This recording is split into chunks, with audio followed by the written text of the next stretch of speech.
मुंबई में एक निम्न मध्यम वर्गीय परिवार में जन्मे जीवित रहने के लिए उनका संघर्ष युवावस्था से ही शुरू हो गया था। आंखों की रोशनी कम होने के कारण कई सपने टूट गए हैं। गीता कपूर बिना शादी की मां बन गई।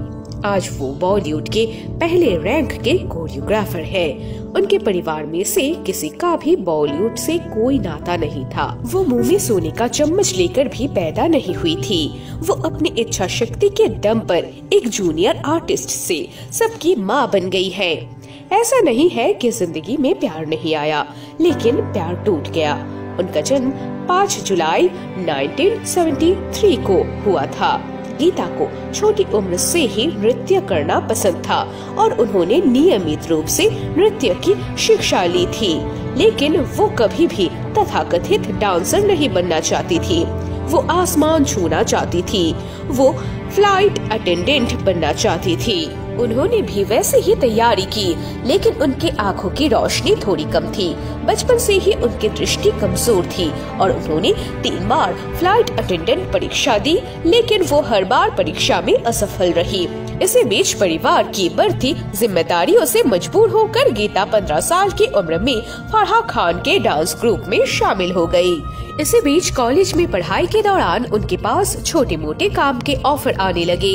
उन्होंने जूनियर आर्टिस्ट के तौर पर भी काम करना शुरू किया। श्रीदेवी और अनिल कपूर के फिल्मों में छोटी भूमिकाओं में अभिनय करना शुरू किया। उन्हें कुछ कुछ होता है कि गाने तुझे याद ना मेरी आई को कोरियोग्राफ करने का मौका मिला और फिर उन्होंने छैया छैया समेत कई अन्य गानों में भी कोरियोग्राफ किया। इसके साथ ही उनकी पहचान बन गई, लेकिन उन्हें फराह की टीम का हिस्सा बनकर काम करना पसंद नहीं आया। अभिनय की तरह बॉलीवुड में भी अपनी अलग पहचान बनाना जारी रखा। गीता फराह ग्रुप से निकली, लेकिन वहाँ बात सिर्फ बॉलीवुड के गुणवत्ता की नहीं है, बल्कि नेटवर्क की जरूरत भी थी, जो गीता के पास नहीं थी। परिणाम स्वरूप वो असफल हो गई और फराह के पास वापस चली आई। इस बीच जब फराह फिल्म निर्देशन में व्यस्त हो गई, तो उनके डांस ग्रुप की जिम्मेदारी गीता के कंधों पर आ गई और फिर उन्हें पीछे मुड़कर देखने की जरूरत नहीं पड़ी। मशहूर प्रोडक्शन कंपनियों की फिल्मों के लिए डांस कोरियोग्राफ करने की जिम्मेदारी अब बढ़ती जा रही है। अचानक गीता की जिंदगी में डांस इंडिया डांस की जज बनने का ऑफर एक आशीर्वाद की तरह आती है। गीता भी मान गई। उन्होंने छोटे पर्दे के जरिए बॉलीवुड में जगह बनाई।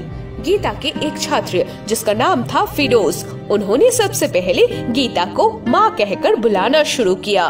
गीता जिस तरह पूर्ण प्रेम के साथ काम करती थी और नृत्य को सिखाती थी, इसके बाद वो एक माँ की तरह थी। यहीं से गीता कपूर गीता माँ बन गई। तो दोस्तों, आपको आज का वीडियो कैसा लगा? धन्यवाद।